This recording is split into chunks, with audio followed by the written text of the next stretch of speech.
Hi, this is Miss Andrea. What I do here on YouTube is give my advice based on my experience as a veteran homeschooler. So what is a veteran homeschooler? A veteran homeschooler is someone who has been there, done that, helped the kid get the diplomas. Like literally. I started homeschooling in 2003, graduated my youngest in 2013. She finished college 4 years later at age 20.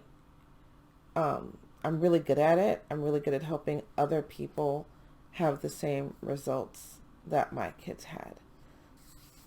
What we're going to do today is address a question from a viewer. And I love it when my viewers ask questions. It gives me things to think about. Like I can just keep telling you guys the same stuff over and over and over again that I think that you need, but only you know what you need. And so something I said in a previous video called Homeschooling is Flawed made her ask me a question. And now I have a topic that I think is really going to serve you. So let's get to it. So the question is, I would definitely like to know more about teaching and learning style. And like I said, I had done the previous video and I had touched on teaching and learning style as just a part of finding a way to relax into homeschooling. And she took note of that and wanted to know more. So let's talk about teaching and learning styles. There are 7 types of learning styles, but just to simplify things for you, I've got my handy dandy notebook, and I'm going to tell you the 3 that is just an easier place to start, and it's visual. Okay, visual learners do well when they use symbols, boxes, charts, and colors in their notes. I am a visual learner because I am an artist. I am wired to do things with my eyes. If you find that you can learn better by reading and looking at pictures, diagrams, graphs, etc., chances are that you are a visual learner. And then there's verbal. Okay? Techniques used by verbal learners are reciting information out loud, you know, that thing they make little kids do, writing your own notes and highlighting key points, having a passion for words, writing, tongue twisters, rhymes may indicate this learning style is for you. That's how they teach young children, with verbal learning, mnemonic devices, and things like that. Okay, and then this says oral, but it's auditory. Auditory is the third kind of most important of the 3 learning styles. Auditory learners develop understanding and memory by hearing and listening. If you find it easier to understand spoken instructions rather than reading, oral learning will benefit you. I had a brother who could go to class, listen, and only like half listen. He could be making wisecracks the whole time the teacher was talking, and then turn around and get a perfect score on a test. That is not me. But his brain processes everything that it hears.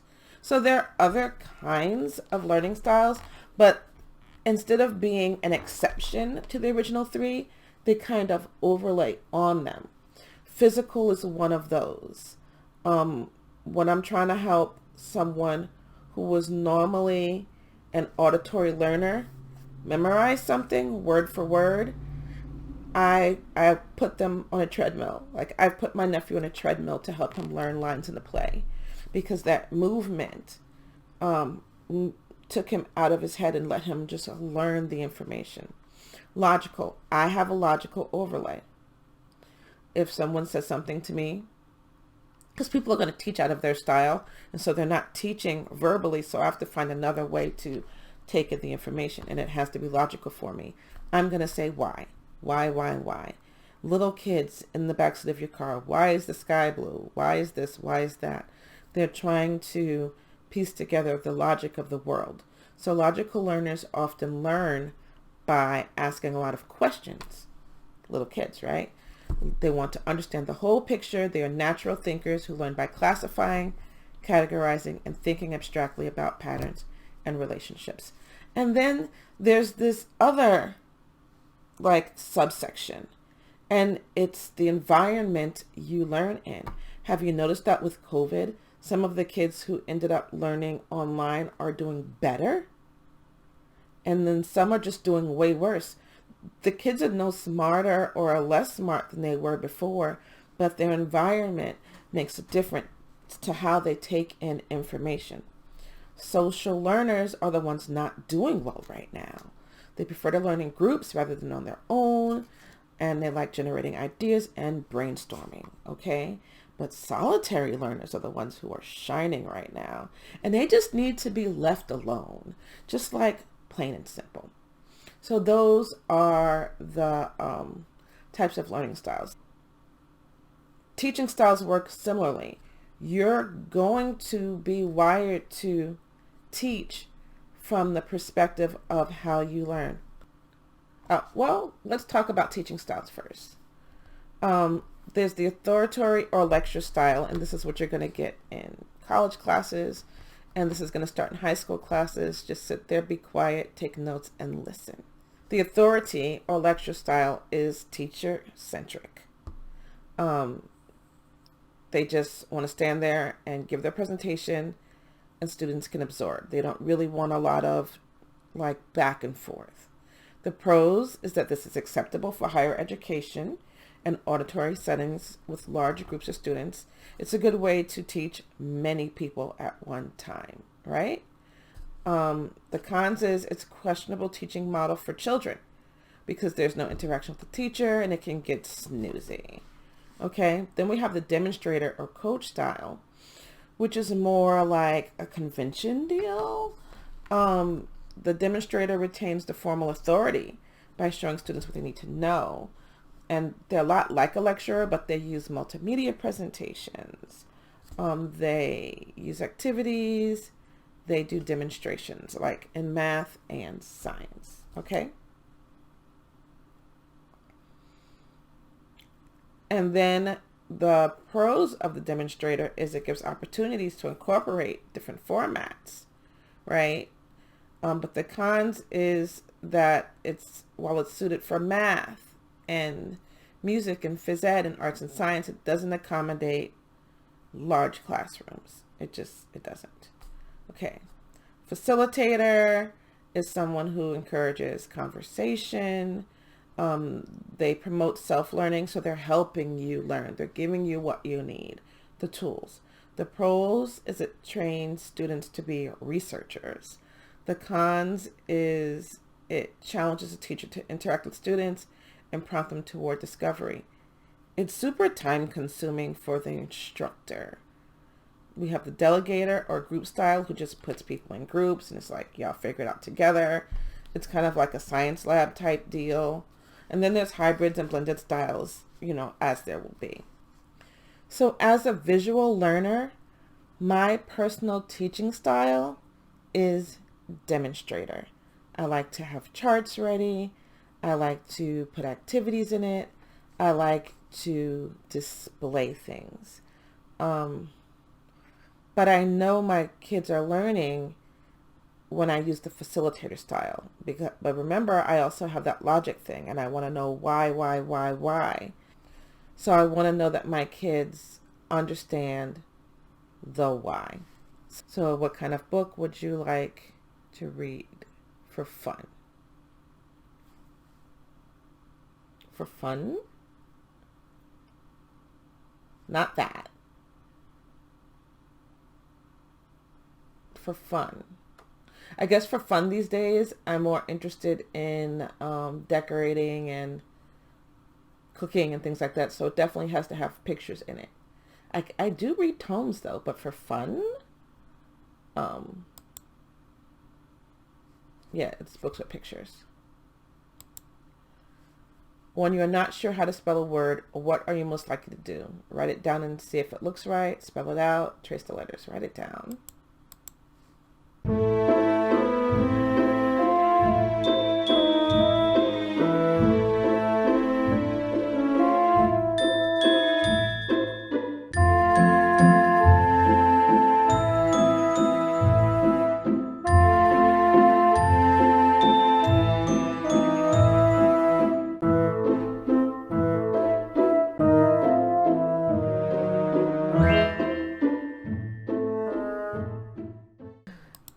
buildings and landmarks. Yes. Okay. It says I'm 25% auditory, 60% visual, and 15% tactile. Making me overall, where's my pen? A visual learner. I'm just writing this down. And I think it said I'm auditory because it kept asking me about what distracts me. And my answer kept being noise. Tactile, so that's touching and feeling. And that tactile is probably because I just do the thing and then I learn from the mistakes. And I think I scored so high on auditory because noises distract me from learning. I don't think that makes me an auditory learner. I think that makes me sensitive to sounds and maybe a little autistic, honestly, because noise distracts me badly. Tactile, yeah, touching, building, drawing, moving. Auditory, so where you can hear, have your hearing checked. Yeah, oh no, I have hearing problems. That's why I scored auditory, because I have hearing problems. And so it's not a learning strength for me, it's a learning deficit. That's how you just figure out the learning styles of your students. And it also helps you to figure out the learning styles of yourself, because your own learning styles are going to lend to your teaching styles. The next thing I want to talk about that's super important is left brain versus right brain. So what does that mean? It sounds a little crazy, doesn't it? Let's move me out of the way. Let's move me over that distracting ad. So some people are left brain learners and some people are right brain learners. And this was the most valuable test that I put me and my kids through, because I just knew that I needed to understand how we took in information. And I knew that what had happened up to that point was not working. So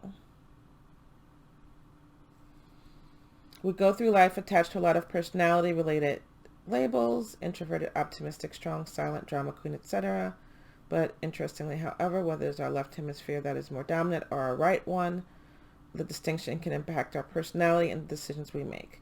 For example, left brain people are more organized and systematic. Right brain people are more creative and intuitive. So which side of your brain do you wake up on in the morning? And find out with this test. So here's the deal. I am very artistic. Both of my kids are very artistic, but we all didn't come out right-brained. My son and I came out dead center split. Now, this was 2003, and your brain changes and you change as time goes on. And then my daughter came out completely right-brained. So I knew that whatever I gave her to learn with, those first few years was like cartoons and videos and, things of that nature, where my son was more reading, because my brain, and I understood my brain, and I knew that in the morning I'm very analytical, and in the evenings and nights I'm very creative. So my son got more of my attention in the morning, and my daughter got more of my attention in the evening. Just because knowing that and knowing how I was wired helped me to do what was best for them. To take this test, I have to agree to use this test for personal purposes only. So I'm not going to take you through this test on slow speed. If I show you more than the results, that'll be it. Yeah. Same. Nothing changed. Nothing changed. I am perfectly balanced. But what this test can't tell you is what I know, and that I do the analytical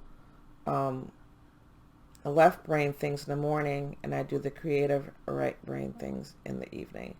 And so when I got a son who was just like me, I knew I could work with him in the morning because my daughter needed that creative side for the evening, you know? So these are just great things to know.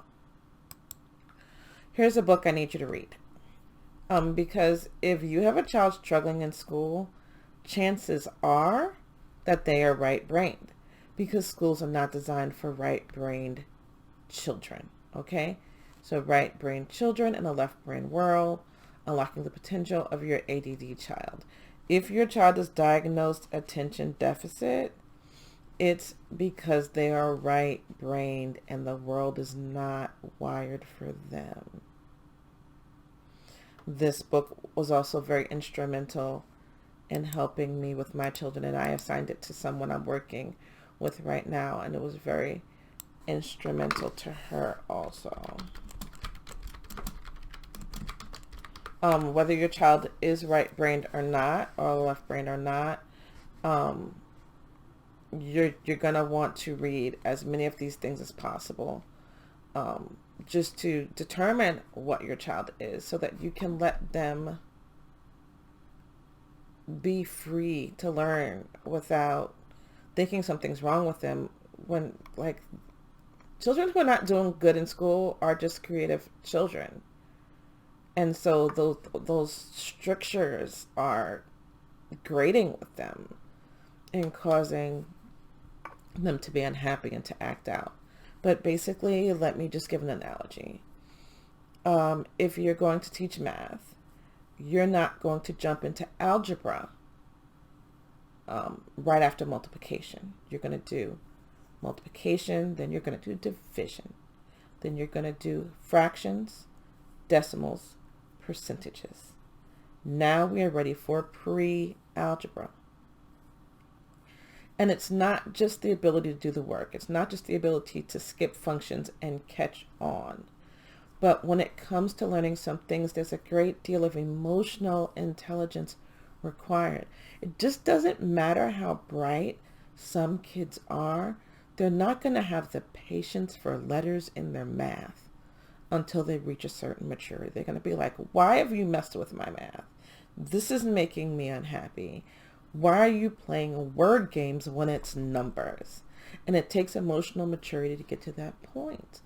Likewise, if you decide to teach something in a game format, having a child who isn't of the same emotional intelligence as the other kids misses the nuance of the game and starts taking the game personally and taking it on a more blunt,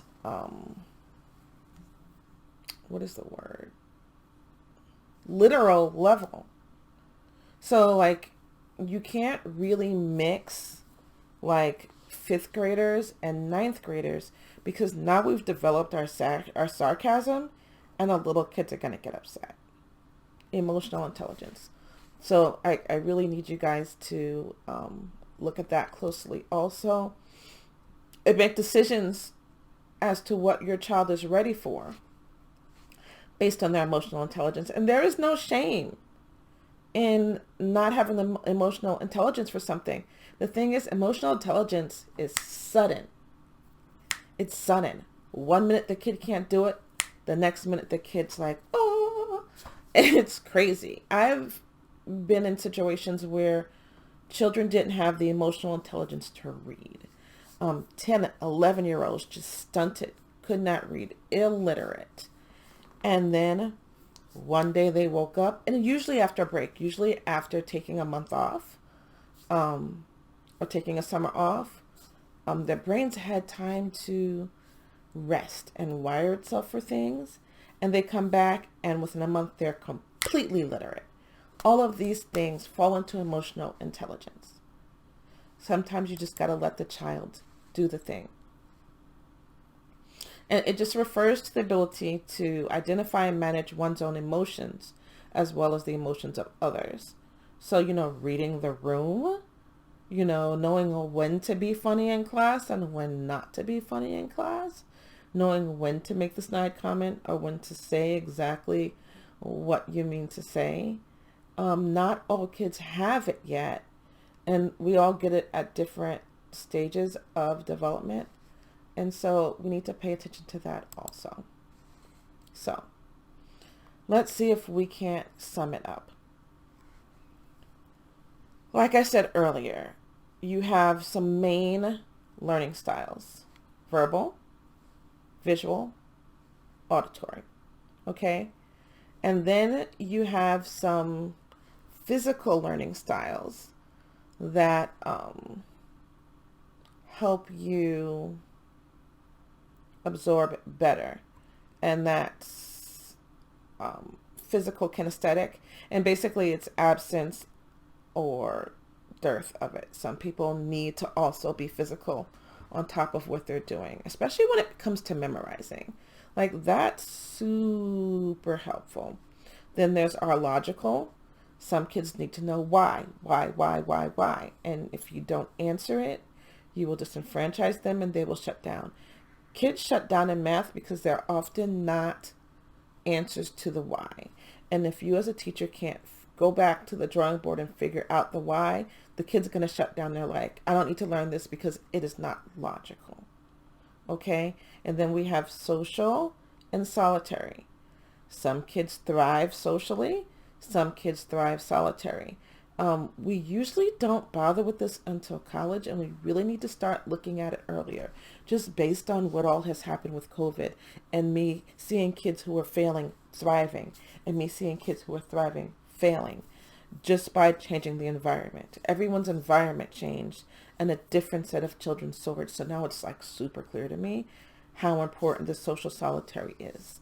But like I said, we normally see it when we're approaching college and when we're asking the question, do I want to go to a teeny tiny college with a class body of 700, or do I want to go to a big college with a class body of 7,000?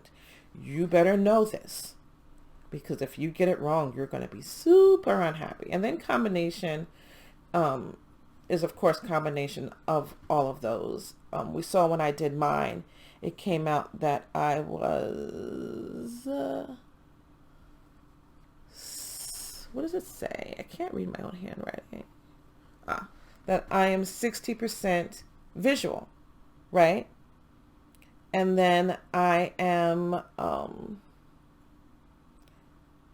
25% auditory. But for me, I know that the auditory is more distraction than, it's more of a deficit than a help.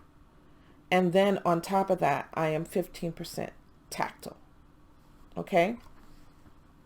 So those are the learning styles, and I hope I've explained how to use them. If I have not, ask more questions and I will get you the answers. So, thank you for watching. If you've made it this long, leave a comment, question, kudos in the comment section. All of those things help me to continue making videos. Until next time.